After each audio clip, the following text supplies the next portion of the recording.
is Miss Vidhi Karya from Rajkot. She is a student of CA Final. She is pursuing her articleship at Dodia Mehta and Company. Her topic is Auditor is a watchdog, not a bloodhound. Whether relevant today? So, let's welcome our second paper presenter, Miss Vidhi. First of all, hello everyone. This is Vidhi Karya, and today I am going to answer a big question. No, wait. If you all are thinking that big question is what is today's lunch menu, then you are wrong. Because the big question is that auditor is a watchdog but not a bloodhound, whether it is relevant today or not. So first of all, to answer this question, first we have to understand that what is the exact difference between the watchdog and the bloodhound. So, watchdog is a dog that keeps strict watch over the house of the owner and doesn't let anybody to enter into the house and snatch anything away from it, right?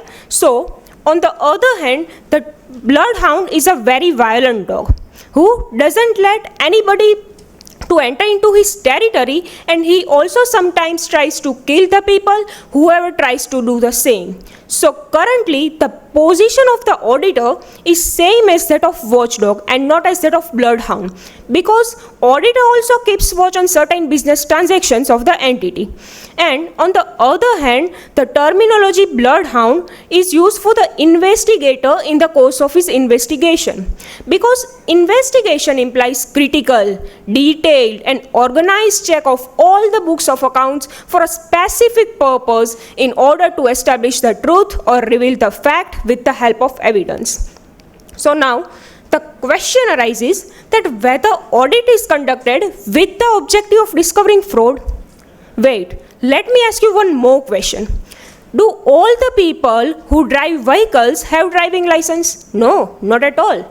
Then that doesn't always mean that traffic police is not carrying out his duties properly. So in the same fashion, whenever there is existence of any non-detected fraud or error, then that doesn't always mean that auditor has not carried out his duties properly.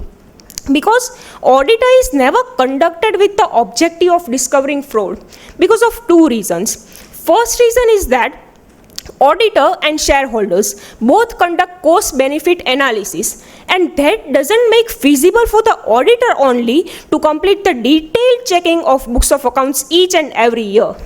And the second reason is that it would not be possible only for the auditor to complete the whole audit, and that too within the time limit prescribed by the law for the presentation of accounts to the shareholders. So from this we can say that auditor is not at all liable for the non-detection of fraud. But friends, there are some exceptional cases too. There are three conditions, and if those three conditions are satisfied, then we can say that auditor is liable for the non-detection of fraud. So now let's see all these three conditions. First one, liability of auditor for providing false report. Second one, auditor didn't apply reasonable care and skill. And the third one, parties relying upon the report of auditors has suffered loss. Now we will understand all these three conditions in detail with the help of case laws. So first case law is Rex versus Silent in the year 1931. In this case, company created excessive secret reserves in boom years, that is in the years in which company made huge profits. But for the several years, company suffered huge losses. But during these years, losses were concealed and secret reserves were used to show the profit to the shareholders. All this was done just to attract potential investors to invest in the company, as those profits were also placed in the prospectus. So, judgment of this case held that auditor was criminally prosecuted, and it was decided that shareholders must be informed about the utilization of secret reserves in such a manner. So now let's move to the second condition, that is for the second case law, Leeds Estate Building Society versus Swafford in the year 1887. First of all, the very foremost duty of the auditor, and that too particularly in the case of company, is to check that whether all the provisions of MOA and AOA are complied with or not. But in this case, auditor didn't care to see that whether all the provisions of articles were complied or not. Due to this auditor's negligence, profits were inflated by including fictitious items and dividends were paid out of capital. So it was held that auditor was held liable for the damages. So now let's move to the third condition, that is for the third case law. Case law is Perry versus Pig. Friends, before the judgment of this case came, it was believed that auditor has no duty towards the third party because as such there is no contract between the auditor and the third party. But friends, the very important point is that auditor frames the audit report and third party may also rely on the report of the auditor and may also take important decisions on the basis of such audit report. So, for example, we can say that bank studies certified balance sheets and P&Ls of the entity and then bank lends money to the company. So now question arises that whether auditor is held liable for whenever third party relies on the report of the auditor and suffered loss. So the judgment of this case held that auditor may be liable to the third party if the auditor has acted fraudulently, that is, he made false statement with a view to deceive the third party, and the third party also has actually suffered the loss by relying on it. So from this we can say that auditor is not at all liable for the non-detection of fraud as long as he can prove that he has undertaken reasonable procedures to detect the same. Reasonable procedures, ये term तो काफ़ी बार सुना है, लेकिन इसका असली मतलब आज हम एक एग्जाम्पल के थ्रू समझते हैं. So now let's move to the issue pertaining to Satyam's fraud. No doubt, it is true that auditor is a watchdog but not a bloodhound. But that watchdog has to bark when he sees any suspicious activities in the company. How can there be fictitious cash and bank balances of more than rupees 5,000 crores, and that too without the knowledge of the auditors? Auditors of the Satyam were supposed to independently check and confirm the bank balances with the bankers. It confuses us that how the auditors failed to scrutinize orders in the contracts. The original vouchers and documents would have given them clue regarding the actual revenues which were flowing from the projects throughout the financial year, and particularly in case of Satyam, which is equipped with enterprise resource planning system, connecting each and every processes, connecting each and every system. That's why it becomes increasingly difficult to accept that none of the auditors were aware of the same. So again, answer to the question that what is reasonable procedure? Any normal procedure that is carried out through the course of the audit, and auditor doesn't have to go beyond the scope of audit and conduct any investigative procedure.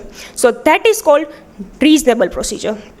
And the level or volume of the reasonable procedure may vary from case to case and circumstances to circumstances.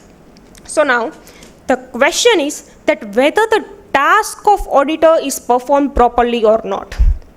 To answer this question, first we have to understand that what is the task of the auditor. So the task of the auditor is not merely confined with verifying arithmetical accuracy of the balance sheet, but to also ascertain that it contains the correct representation of company's financial position. However, since from last few years we have experienced many scams, and due to this the performance of the auditor becomes questionable. We have seen many scams, for example, Telgi scam, 2G Spectrum, Satyam, Commonwealth Games, coal. All this huge amount of scams clearly indicates that there are some loopholes in the system only. Now question arises that how to fix such loopholes. ये देखो, ACP Pradyuman हर case solve करने के लिए दया से कह सकता है कि दया दरवाज़ा तोड़ दो, लेकिन हम सीए लोग तो ऐसा नहीं कर सकते ना. इसीलिए लूप होल्स को फिक्स करने के लिए ICAI has always taken up the steps whenever there is negligence on the part of auditors. For example, auditors had to pay huge fines and huge penalties whenever there is negligence on the part of themselves only. And even in some severe cases, ICAI has also taken up the COP from the auditors also. And there are many more solutions to the loopholes. So now let's move towards this. First one, the mandatory appointment of dual auditors, as envisaged by ICAI, is the right step in the right direction, as it would give more check and balance in the system. Second one, recently the Committee for the Capacity Building of Members in Practice of ICAI, as a part of its commitment to strengthen the small and medium practitioners, it has recommended minimum recommended scale of fees for the professional assignments which are done by the members of the ICAI. Moreover, I should say that appointment and maximum remuneration of the auditors should not be left to the companies they audit, because the fees can easily influence the audit report. Now, after brief analysis of this whole topic, question arises that what is the conclusion? So now let's move to the conclusion part. Today, the audit profession stands at a major crossroad. There are two different paths. First path is that which suggests that it can continue with business as usual and wait for the next another major audit disaster like Satyam. And then it may be pulled by the regulators towards a new and better audit model.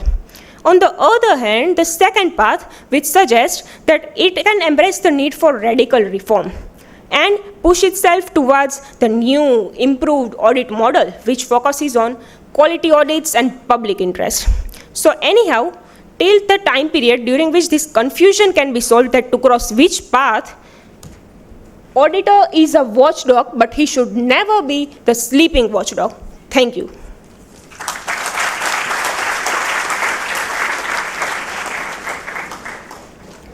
Thank you, Vidhi. You very lucidly explained the topic with the help of various case laws. The third paper would be presented by Ms. Mansi Somaya. She is a student of CA Final. She is pursuing her articleship at JC Ranpara, and she would be presenting her paper on the topic Planning, Documentation and Quality Control are key to an audit. Now I request Mansi to present her paper. Good afternoon, everyone. I'm Mansi Somaya, a CA Final student from Rajkot, and it gives me immense pleasure and honor to be performing my paper in front of such esteemed dignitaries on and off the dais. So my topic is planning, documentation and quality control are key for an audit. So audit, the word audit is derived from a Latin word audire, which means to hear. Auditing is a systematic and independent examination of data, record, operation, performance, and statements of an enterprise, financial or otherwise, for a stated purpose. In any given